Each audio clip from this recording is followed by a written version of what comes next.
गली में पहरा देते चौकीदार के डंडे की खटखट और सन्नाटे को चीरती हुई राजवीर के खर्राटों की आवाज़ के बीच कब रात का तीसरा पहर भी सरक गया पता ही नहीं चला। पल पल उधेड़ बुन में डूबा दिमाग और आने वाले कल में होने वाली संभावनाओं से आशंकित मन पर काबू रखना मेरे लिए संभव नहीं हो पा रहा था। मैं लाख कोशिश करती फिर भी 2 दिनों पहले वाला प्रसंग आंखों के सामने उभर ही आता था। उन तलक तेजाबी बहसों और तरक कुतरक के पन्ने कंटीले झाड़ की चुभन से खुद को मुक्त करने का प्रयास करती तो एक ही प्रश्न मेरे सामने अपना विकराल रूप धारण करके खड़ा हो जाता। क्या खूनी रिश्ते के तार तार होने का सिलसिला उम्र के किसी भी पड़ाव पर शुरू हो सकता है? कभी न बोलने वाली अनुपमा भाभी तभी तो गेहूं सांप की तरह फुफकारती हुई बोली थी, दीप्ति अब और बर्दाश्त नहीं कर सकती। इस बार आई हो तो माँ बाबूजी को समझा कर जाओ, उन्हें रहना है तो ठीक से रहें वरना कोई और ठिकाना ढूंढ लें। कोई और ठिकाना? बाबूजी के पास तो न प्लाट है न ही कोई फ्लैट। बैंक में भी बस मुट्ठी भर रकम होगी, बस इतनी जिससे 1-2 महीने पेंशन न मिलने पर भी गुजर बसर हो सके। कहाँ जाएंगे बेचारे? भाभी के शब्द सुनकर कुछ क्षणों के लिए जैसे रक्त प्रवाह थम सा गया था। जिस बहू का आंचल कितनी ही व्यवस्थाओं के बावजूद कभी सिर से सरका नहीं हो, जिसने ससुर से तो क्या घर के किसी भी सदस्य से खुलकर बात नहीं की हो, वह यूँ अचानक अपनी ननद से मुँह जोरी करने का दुस्साहस भी कर सकती है। मैं पलट कर भाभी के प्रश्न का मुंह तोड़ जवाब देने ही वाली थी कि माँ ने बीच बचाव सा किया था। बहू ठीक ढंग से तुम्हारा क्या मतलब है? मकान का पिछला हिस्सा खाली करके इन्हें हमारे साथ रहना होगा। भाभी ने अपना फैसला सुनाया। उस हिस्से का क्या करोगे? अपनी ऊंची आवाज़ से मैंने भाभी के स्वर को दबाने की पुरजोर कोशिश की तो जोर जोर से चप्पल फटकारते हुए वे कमरे से बाहर चली गई। मैंने एक नज़र विवेक भैया पर डाली कि शायद पत्नी की ऐसी हरकत उन्हें शर्मनाक लगी हो, पर वह मेरा कोरा भ्रम था। भैया की आवाज़ तो भाभी से भी बुलंद थी। किराए पर देंगे और क्या करेंगे? इस मकान को बनवाने के लिए बैंक से इतना कर्जा लिया है, उसे भी तो उतारना है। कोई पुरखों की ज़मीन जायदाद तो है नहीं, किराए पर ही देना है तो हमसे किराया ले लो। मैं अपना चौका ऊपर ही समेट लूँगी। अपने घुटनों को सहलाती हुई माँ बेटे के मुँह में इस कदर फंसी हुई थी कि इस बात की तह तक पहुँच ही नहीं पा रही थी कि उन्हें घर से बेघर करने में भाभी को भैया का पूरा साथ मिला हुआ है। पथराए से बाबूजी चुपचाप पलंग के एक कोने पर बैठे बेमकसद एक ही तरफ देख रहे थे। कुल मिलाकर 2000 रुपये तो पेंशन के मिलते हैं, उतना तो अपना निजी खर्चा है। मकान के उस हिस्से से तो 3000 रुपये की उगाही होगी। भैया ने भाभी की आवाज़ में आवाज़ मिलाई तो बाबूजी अपने बेटे का चेहरा देखते रह गए थे। उनका पूरा शरीर कांप रहा था। जब पूत ही कपूत बन जाए तो उस पराए घर की बेटी को क्या कहा जा सकता है? फुसफुसाती हुई माँ की आवाज़ भीग गई। वे रोते रोते भी बाबूजी से उलझ पड़ी। इसलिए तो तुमसे कहती थी 4 पैसे बुढ़ापे के लिए संभाल कर रखो, पर तुमने कब सुनी मेरी? अब देख लिया अपनी औलाद भी किस तरह मुँह फेरती है। मैं माँ की बात और नहीं सुन पाई थी। पूरा माहौल तनाव भरा हो गया था। अगले दिन चुपचाप अपने घर लौट आई थी। अब वहाँ कहने सुनने के लिए बचा ही क्या था? अब तो सारे रिश्ते ही झूठे लग रहे थे। शाम को मैं चौके में चाय बनाने के लिए घुस गई थी। मन मस्तिष्क जैसे बस में ही नहीं थे। काफ़ी समय बीत जाने के बाद भी जब चाय नहीं बन पाई तो राजवीर खुद ही चौके में आ गए थे। एक प्याली मुझे देकर दूसरी प्याली हाथ में लेकर अम्मा के पास जाकर अखबार खोलकर बैठ गए। सुबह के कुछ घंटे अम्मा के साथ बिताना उनकी आदत में है, इसलिए तो मैंने उन्हें श्रवण कुमार का नाम दिया था। चौके से बाहर निकलकर मैं कुछ काम निपटाने के लिए यहाँ वहाँ घूम रही थी, पर मन तनाव की गिरफ्त में था। भाभी के बर्ताव का डंक मेरे मन में बुरी तरह चुभा हुआ था। भाभी तो पराए घर की है, पर भैया को क्या हुआ? वे तो सबकी इज्जत करते थे, फिर यह बदलाव क्यों आया? न जाने कब आंखों के आगे अंधेरा छा गया और मैं गस खाकर गिर पड़ी। आँख खुली तो अम्मा मेरा माथा सहला रही थी। भदवास से राजवीर मेरी आंखों पर पानी के छींटे डाल रहे थे। क्या बात है दीप्ति, कुछ परेशान दिख रही हो? इन्होंने पूछा। नहीं, कुछ भी तो नहीं। चालाकी से मैंने अपना दुख छिपाने की नाकाम कोशिश की, पर पूरे शरीर का तो खून ही जैसे किसी ने निचोड़ लिया था। राजवीर आश्वस्त नहीं हुए थे। देखो दीप्ति, सुख बांटने से बढ़ता है, दुख बांटने से कम होता है। हम तुम्हारे अपने ही हैं, कुछ कहती क्यों नहीं? मैं सोचने लगी कि राजवीर जैसे लोग कितने सुखी रहते हैं, बिना किसी गिले शिकवे। वे जिंदगी में आए उतार चढ़ावों को स्वीकार करते चले जाते हैं, लेकिन हमारे जैसे लोग हर रिश्ते को कसौटी पर ही परखते रह जाते हैं। जिंदगी में जो पाया है उससे संतुष्ट नहीं होते, कुछ और पाने की लालसा में जो कुछ पाया है उसे भी खो देते हैं। अपराध बोध मन पर हावी हो उठा था। राजवीर के कसे हुए तेवरों में दोस्ती की परछाई थी, फिर भी विश्वास करने को जी नहीं चाह रहा था। अपने अभिभावकों के पक्षधर बने रहने वाले राजवीर को भला मेरे मायके वालों से क्या सहानुभूति होने लगी। आज भी यदि अम्मा और मुझे एक ही तुला पर रख कर तोला जाए तो शायद राजवीर की नज़रों में अम्मा का ही पलड़ा भारी होगा। एक नज़र अम्मा को देखा था। कहते हैं औरत ही औरत की पीड़ा को समझ सकती है, पर उन आँखों में भी जो भाव थे उन्हें अपनेपन की संज्ञा देना गलत था। मौके बेमौके अम्मा कितनी बार तो सुना चुकी थी, अपने मायके का दुख डंक की तरह चुभता है, जाके पैर न फटी बिवाई, वह क्या जाने पीर पराई की दुहाई। समय समय पर देने वाली अम्मा इस समय मेरे मरम पर निशाना लगाने से नहीं चुकेगी। इतना तो इस घर में इतने वर्षों से रहते रहते जान ही गई थी। शादी के बाद हर 2 दिनों में मेरे मायके में संदेश भिजवाने वाली अम्मा की नज़रों में मेरी ही माँ और बाबूजी में खोट निकालेंगी। प्याज के छिलकों की तरह अतीत के दर से परत दर परत मेरी आंखों के सामने खुलते चले गए थे। जब भी अम्मा पिताजी इकट्ठे बैठते, अम्मा आंखें नम कर लेती। संस्कार बड़ों से मिलते हैं, मैं तो पहले ही कहती थी किसी अच्छे परिवार से नाता जोड़ो। मेरा राजवीर इकलौता बेटा है, उसकी तो गृहस्थी ही नहीं बसी। ऐसी बात नहीं है, पिताजी भीगे स्वर में कहते। बहू के मायके वाले तो बहुत अच्छे हैं। रमेश चंद्र प्रोफेसर थे, शीला बहन तो परायों को भी अपना बनाने में वालों में है। भाई कितना मिलनसार है और भाभी अमीर खानदान की इकलौती वारिस है, पर घमंड तो छू तक नहीं गया। हाँ, बहू का स्वभाव विचित्र है, संवेदनशीलता भावुकता नाम को भी नहीं।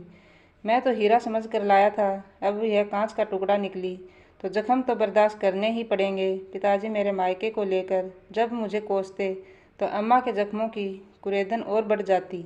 वे मेरे माता पिता को बुलावा भेजती। शिकायतों की फेहरिस्त काफ़ी लंबी होती थी, जैसे मुझे बड़ों का सम्मान करना नहीं आता, पति को तो कुछ समझती नहीं, कोई काम करीने से कर नहीं सकती, बेहद नक चढ़ी है आपकी बेटी। कहते कहते अम्मा बहस का सारांश पेश करती। माँ सजा पाने वाले मुजरिम की तरह गर्दन लटकाकर मेरा एक एक गुनाह कबूल करती जाती। बाबूजी कभी उनके आरोपों का खंडन करना चाहते भी तो माँ आँख के इशारे से रोक देती। समधियों में तर्क वितर्क करना उन्हें जरा भी नहीं भाता था। फिर राजवीर तो उनके दामाद थे, उन्हें कुछ बुरा न लगे, इसलिए वे चुप ही रहना पसंद करती थी। बेचारी माँ को देखकर ससुराल के लोगों पर गुस्सा आता और माँ पर दया। निम्न मध्यवर्गीय परिवार में 2 बच्चों की माँ से अधिक निरीह जीव शायद और कोई नहीं होता। इधर मेरे माता पिता के घर से बाहर निकलते ही माहौल बिल्कुल बदल जाता। अम्मा पिताजी किसी न किसी बहाने से घर के बाहर निकल जाते थे, ताकि हम दोनों पति पत्नी आपस में बातचीत करके इस मसले को हल कर सकें। पर मुझे तो उस समय राजवीर की शक्ल से भी चिढ़ हो जाती थी। उन्हीं के सामने मेरे माता पिता की बेइज्जती होती रहती, पर वे मेरे पक्ष में एक भी शब्द कहने के बजाय उपदेश ही देते रहते। अम्मा घर लौटकर बड़े प्यार से एक थाली में 56 भोग परोस कर मुझे समझाती। बहू कमरे में जा, राजवीर एकला बैठा है, खुद भी खा, उसे भी खिला। मैं मने की खाल में भेड़िया, मैं मन ही मन बुदबुदाती। इसी को तो तिरिया चरित्र कहते हैं। मन में दबा गुस्सा मुंह पर आ ही जाता था और मैं चिढ़ कर जवाब देती थी, कोई नन्हे बालक हैं जो मुंह में निवाला दूंगी, अपने लाडले की खुद ही देखभाल कीजिए। कमरे में जाने के बजाय मैं घर से निकल पड़ती और सामने वाले पार्क में जाकर बैठ जाती। कॉलोनी के लोग अक्सर पार्क में चहलकदमी करते रहते थे। मेरी पनीली आंखें और उतरा हुआ चेहरा देखकर आसपास खड़े लोगों में जिज्ञासा पैदा हो जाती थी। वे तरह तरह की अटकलें लगाते, कोई कुछ कहता, कोई कुछ पूछता। मैं घर में घटने वाले छोटे से छोटे प्रसंग का बढ़ चढ़ कर बयान करती, ससुराल पक्ष के हर सदस्य को खूब बदनाम करती। घर लौटने का मन नहीं करता था, ऐसा लगता सभी मेरे दुश्मन हैं। यहाँ तक कि माँ बाबूजी भी दुश्मन लगते थे। इन लोगों को कुछ कहने के बजाय वे यूँ मुँह लटका कर चले जाते हैं जैसे बेटी देकर कोई बहुत बड़ा गुनाह किया हो। 2-4 दिन शांति से बीतते और फिर वही किस्सा शुरू हो जाता। गलती राजवीर की थी, उसके अम्मा बाबूजी की थी या मेरी नहीं जानती, पर पेशी के लिए मेरे माँ बाबूजी को ही आना पड़ता था। कुछ ही समय में माँ तंग आ गई थी। तब विवेक भैया ही आकर मुझे ले जाते थे। मायके में भी मेरे लिए उपदेशों की कमी नहीं थी। राजवीर इकलौता बेटा है, सर्वगुण संपन्न, न देवर न कोई ननद, जमीन जायदाद का इकलौता वारिस है। तू थोड़ा झुक कर चले तो घर खुशियों से भर जाए। माँ, अगर तुम चाहती हो कि बेजवान गाय की तरह खूंटे से बंधी जुगाली करती रहूं, तो तुम गलत समझती हो। यहाँ वहाँ डोलती भाभी मेरे मुख से निकले हर शब्द को चुपचाप सुन रही होगी। इस ओर कभी ध्यान ही नहीं गया, क्योंकि उनके हाव भाव देखकर जरा भी एहसास नहीं होता था कि मेरे शब्दों ने उन पर कोई प्रभाव भी छोड़ा होगा।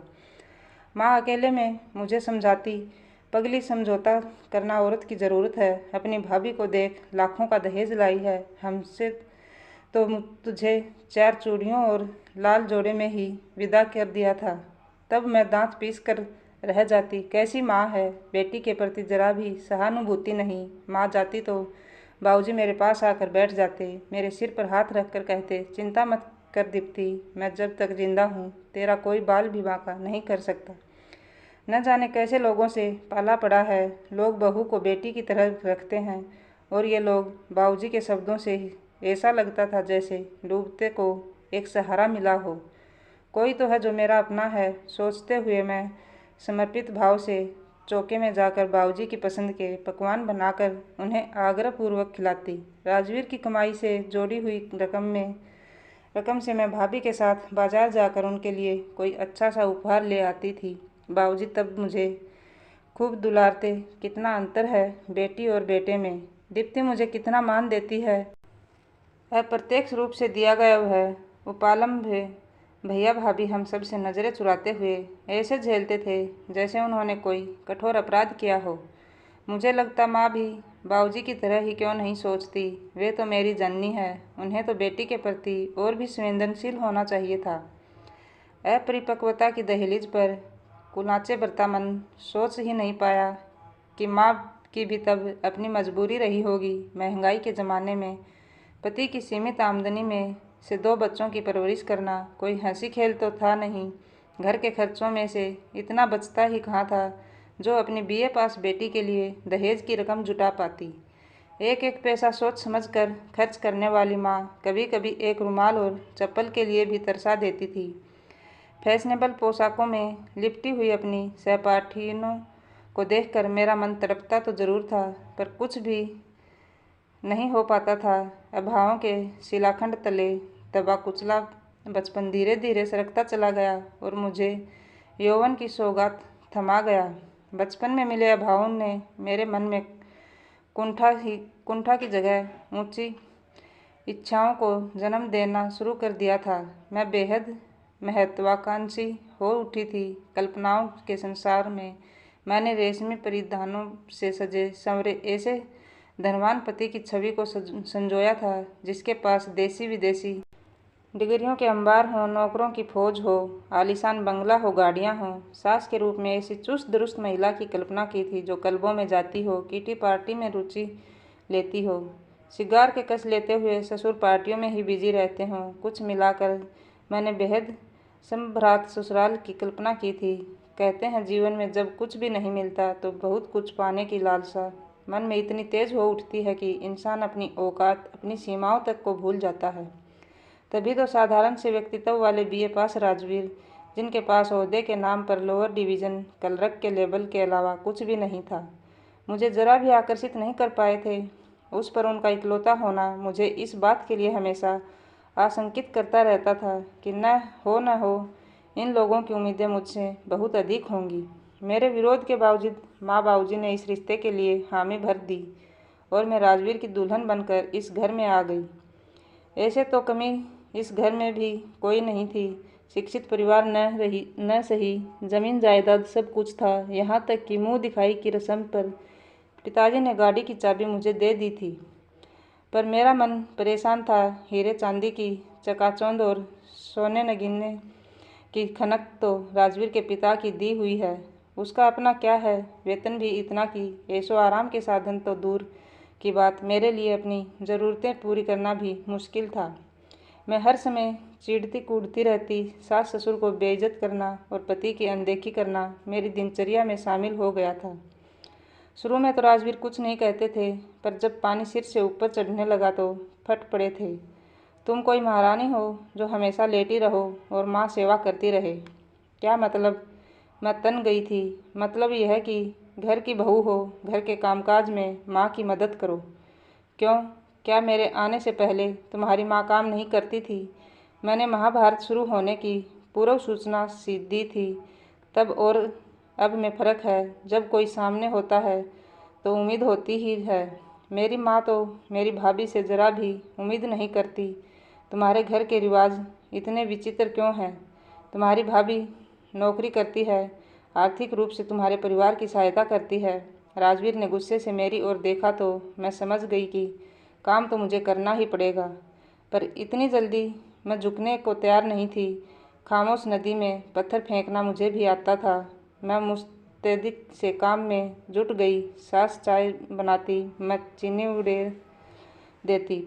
पिताजी या राजवीर मीन मेख निकालते तो फिर मैं अम्मा का नाम लगा देती।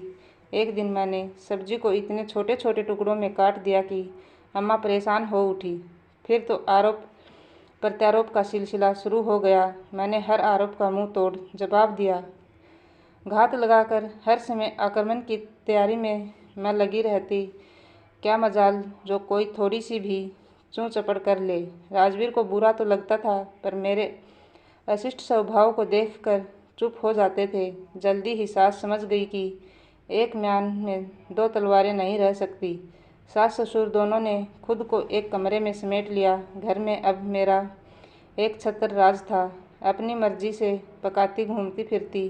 घर में खूब मित्र मंडली जमती थी। कुल मिलाकर आनंद ही आनंद था। अपने रण क्षेत्र में विजय पताका फहराकर मैंने भाभी को फ़ोन किया। मज़े लेकर खूब किस्से सुनाए। भाभी तब तो चुपचाप सुनती रही थी, पर जब मैं माँ के पास आ गई तो उन्होंने ज़रूर कुरेदा था।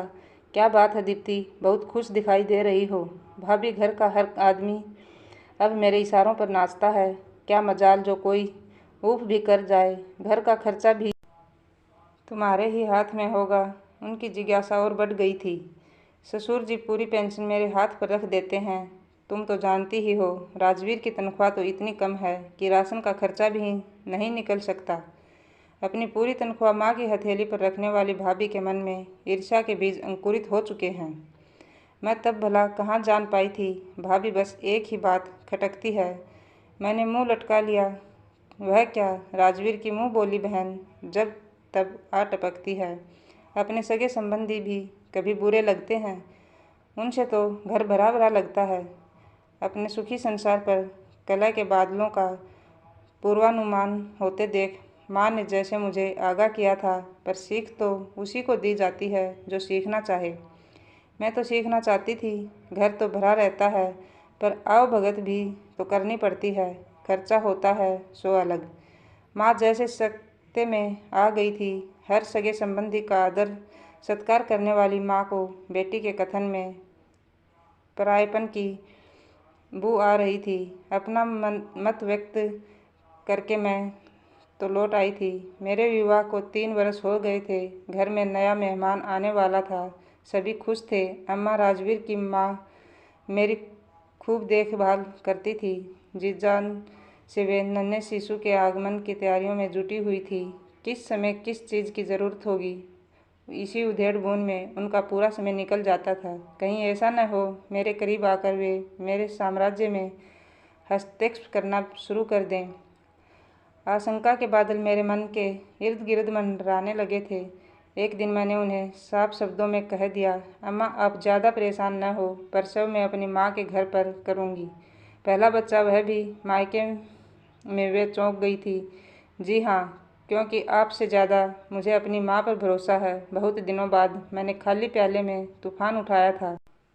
सहसा सामने खड़े राजवीर का पौरुष जाग गया था। उन्होंने खींचकर एक तमाचा मेरे गाल पर जड़ दिया था।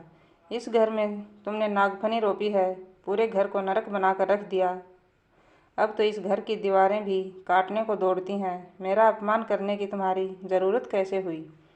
अब मैं एक पल भी यहाँ नहीं रुकूंगी। मैंने बैग में कपड़े ठूंसे और माँ के पास चली आई। वैसे भी 7वां महीना चल रहा था, आना तो था ही। मुझे किसी ने रोका नहीं था, और अगर कोई रोकता भी तो मैं रुकने वाली नहीं थी। माँ के ड्राइंग रूम में काफ़ी हलचल थी। भाभी के माता पिता बेटी की गोद भराई की रस्म पर रंगीन टीवी और फ्रिज लाए थे। छोटे छोटे कई उपहारों से कमरा भरा हुआ था। घर के सभी सदस्य समधियों की सेवा में बिछे हुए थे। माँ ने उड़ती सी नज़र मुझ पर डाली थी। उनकी अनुभवी आंखों को यह समझते जरा भी देर नहीं लगी कि मेरे घर में ज़रूर कुछ न कुछ घटना घटी है। पर पाहुनों के सामने पूछती कैसे? अपने साथ मेरी ससुराल भी तो बदनाम होती, जो उनकी जैसी समझदार महिला को कतई मंजूर नहीं था। मेहमान चले गए तो माँ व बाबूजी मेरे पास आकर बैठ गए। भैया के कमरे से छनक कर आ रही रोशनी से साफ था कि वे लोग अभी तक सोए नहीं हैं। माँ धीरे धीरे मुझे कुरेदती रही और मैं सब कुछ उगलती चली गई। माँ, तुम नहीं जानती वे कैसे कैसे संबोधन मुझे देते हैं। उन्होंने मुझे नागफनी कहा है। मैं रुआंसी हो उठी थी। ठीक ही तो कहा है, गलत क्या कहा है? भैया की गुस्से से भरी आवाज़ थी। आपे से बाहर होकर न जाने कब से वे दरवाजे पर खड़े हुए मेरी और माँ की बातें सुन रहे थे। माँ कभी मेरा मुंह देखती, कभी भैया का। दीप्ति, आखिर भावनाओं का भी कुछ मोल होता है। राजवीर इकलौते हैं। न जाने कैसी कैसी उम्मीदें रखते हैं लोग अपने बेटे और बहू से, पर तू तो कहीं भी खरी नहीं उतरी। तुझे तो खामोश नदी में पत्थर फेंकना ही आता है। माँ भैया को चुप करवाना चाहती थी, पर उनका गुस्सा सारी सीमाएं पार कर चुका था। इस लड़की को सब कुछ तो मिला, पैसा, प्यार, मान, इज्जत, इसी में सब कुछ पचाने की सामर्थ्य नहीं है। जब सब कुछ मिल जाए तो उसकी अवमानना, उसके तिरस्कार में ही सुख मिलता है। कहते हुए भैया उठे और कमरे से बाहर निकल गए। उसके बाद भैया भाभी की बातचीत काफ़ी देर तक चलती रही। इधर माँ मुझे पूरी रात समझाती रही कि मैं अपना फैसला बदल लूँ। एक तो खर्च का अतिरिक्त भार वहन करने की क्षमता उनमें नहीं थी। जो कुछ करना था भैया भाभी को ही करना था। दूसरे बढ़े हुए काम का बोझ उठाने की हिम्मत भी उनके कमज़ोर शरीर में नहीं थी। भैया भाभी के बदले हुए तेवरों में उन्हें आने वाले तूफान की संभावना साफ दिखाई दे रही थी। पर मैं टस से मस नहीं हुई। राजवीर की माँ से कुछ भी अपने लिए करवाने का मतलब था अपने ही पाँव पर कुल्हाड़ी मारना। दूसरे ही दिन राजवीर के पिता का फ़ोन आया था। बच्चे हैं, नोक-झोंक तो आपस में चलती ही रहती है। बहू से कहिए सामान बांध ले और घर लौट आए। पर मैं तो विष की बेल बनी हुई थी। न जाना था न ही गई। पूरा दिन आराम करती, न हिलती न डुलती। माँ की भी उम्र हो चली थी, कितना कर पाती। भाभी पूरा दिन दफ्तर में काम करती और लौट कर माँ का हाथ बटाती। मैं भाभी को सुनाकर माँ का पक्ष लेती। माँ बेचारी कितना काम करती है। एक मेरी सास है, राजरानी की तरह पलंग पर बैठी रहती है। माँ से सहानुभूति जताते हुए मेरी आंखों से आंसुओं की अविरल धारा फूट पड़ती थी। माँ मुझे दुलारती रहती, पर इस बीच भाभी मैदान छोड़कर चली जाती थी। काफ़ी दिनों तक उनका मूड उखड़ा रहा था। नन्हे अभिनव के आगमन पर सभी मौजूद थे। उसे देखते ही राजवीर की माँ निहाल हो उठी थी। हूबहू राजवीर की तस्वीर है, वैसे ही नाक नक्श, उतना ही उन्नत मस्तक, वही गेहुआ रंग। सूरत चाहे राजवीर से मिले, पर सीरत मुझसे ही मिलनी चाहिए। मैंने बेवकूफ़ी भरा उत्तर दिया और अपने गंदे तरीके पर राजवीर की नाराज़गी की प्रतीक्षा करने लगी, पर उन्होंने कुछ नहीं कहा था। पोते को दुलारने के लिए बढ़े अम्मा के हाथ खुद ब खुद पीछे हट गए थे। मैं मन ही मन विजय पताका लहराकर मुस्कुरा रही थी। 2 महीने तक माँ और भाभी मेरी सेवा करती रही। राजवीर की माँ खूब सारे मेवे, पंजीरी और फल भिजवाती रही थी, पर मैं किसी भी चीज़ को हाथ नहीं लगाती थी। एक दिन माँ के हाथ की बनी हुई खीर खा रही थी कि भाभी ने करारी चोट की। दीदी, तुम्हारी सास ने इतने प्रेम से कलेवा भेजा है, उसका भी तो भोग लगाओ। अपनी समझ अपने ही पास रखो तो बेहतर होगा।